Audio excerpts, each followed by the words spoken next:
สวยแต่จบตอนนี้ด้วย อะไรขออนุญาตต่อฮะ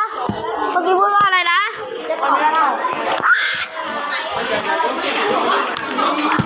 เล่าเคยตอบเพื่อนเปล่าได้เล่าเคยตอบเพื่อนเหรอไม่ถึงเล่นเหรอถ้ามีเงินอยู่เล่าพื้นเปล่าถ้ามีเงินอยู่ที่อันนี้เล่นบอกคุณเปล่าไม่ขี้เกีย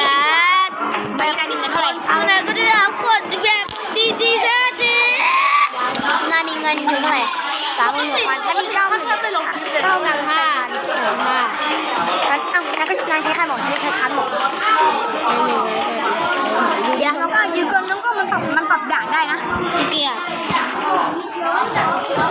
ไอ้เงินยันตีเล่น50 เบสเยอะอีแต่ไอ้ด่านแรกอะโหดสุดเลยทำบักได้พูดเยอะเฮ้ยส่งมาโอ้ทำไมกูจะส่งไม่ได้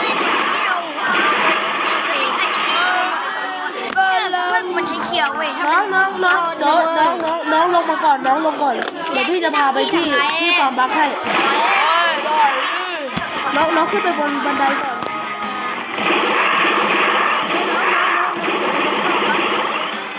น้องไปชิดท่อแล้วก็กระโดดลงไปอย่าไปหน่อยเอาไปที่ท่อค่ะไปแล้วก็อย่าออกจากตรงนั้น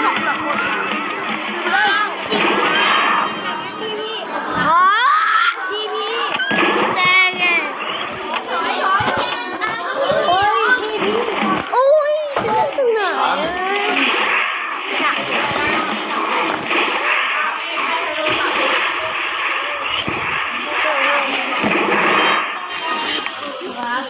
ใครโสดนี่นะผมนี่ บอกให้บอกแป๊บเดียวดังอีกแล้ว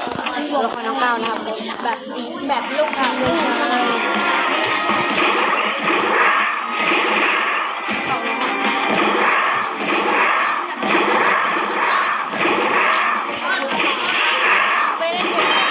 เล่นเกมอะไรอ่ะอารีนาซอมบี้ใช้ปืนอะไรอ่ะ